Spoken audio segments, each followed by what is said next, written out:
Hi there, welcome to Appy Chips YouTube channel. I am Ambajan and today we will learn how to install this app on Mac using Homebrew, which is also popularly known as simply Brew. But before we get started, let me answer some frequently asked questions first. To start with, what does a package manager like Homebrew does? Well, a package manager lets you install, uninstall or repair apps on your Mac. A package manager is very similar to App Store on macOS or Microsoft Store on Windows operating systems, except that a package manager uses commands that you type on Mac terminal to install or uninstall different programs. Some of the popular package managers for Mac include Homebrew, Nix, and Macports.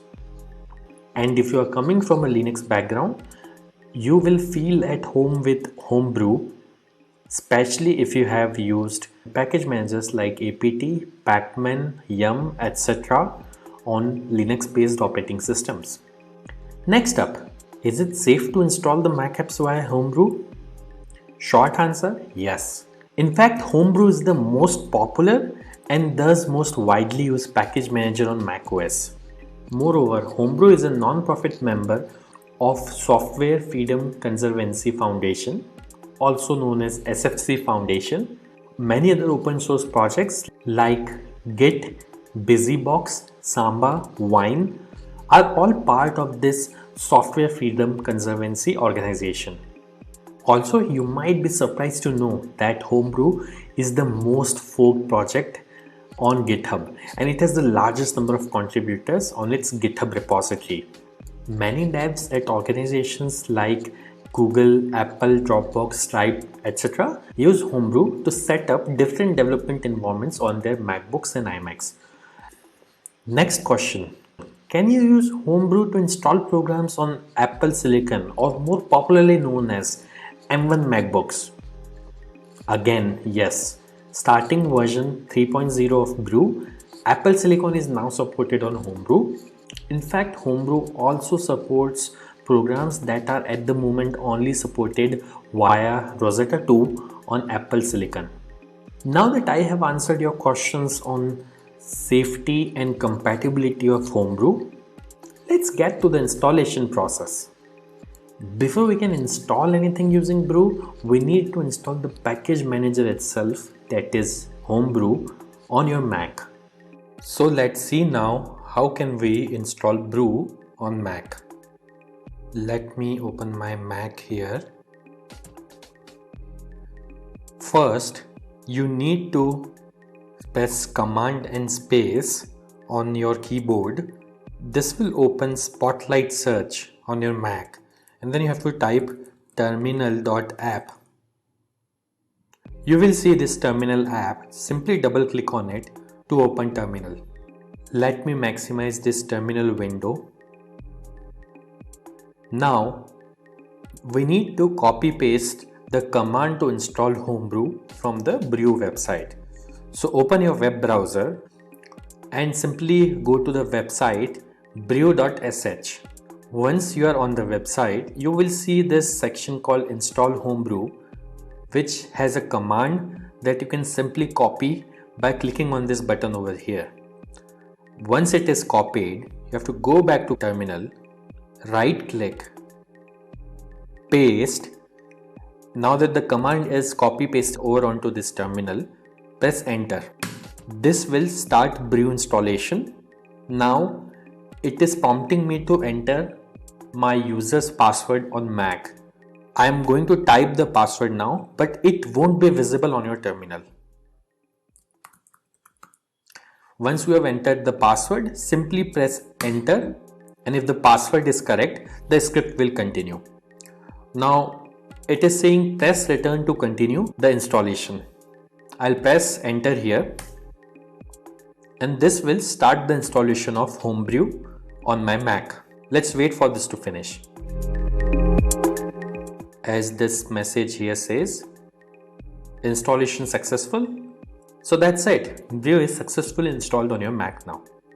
Now before we proceed, I would like to highlight that Brew collects anonymous usage data via Google Analytics. As you can see on this page, if you want to opt out, you can simply run this command brew analytics off and press enter, which simply disables the anonymous usage data collection on your Mac.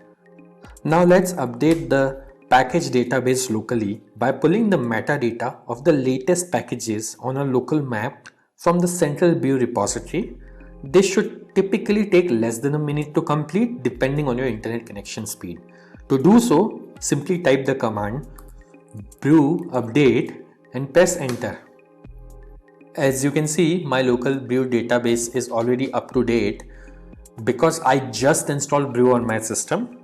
Now to install the app, let's run the brew install command. Mind you, if during installation, if you're prompted to enter a password, enter your Mac user's password to continue.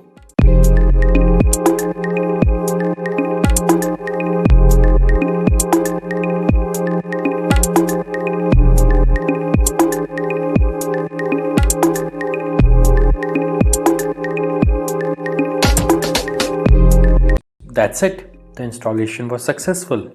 If this video was useful, don't forget to hit the like button. And if you faced any problems during the installation in this video, please leave a comment below and somebody from AppyChip team will reply back to you.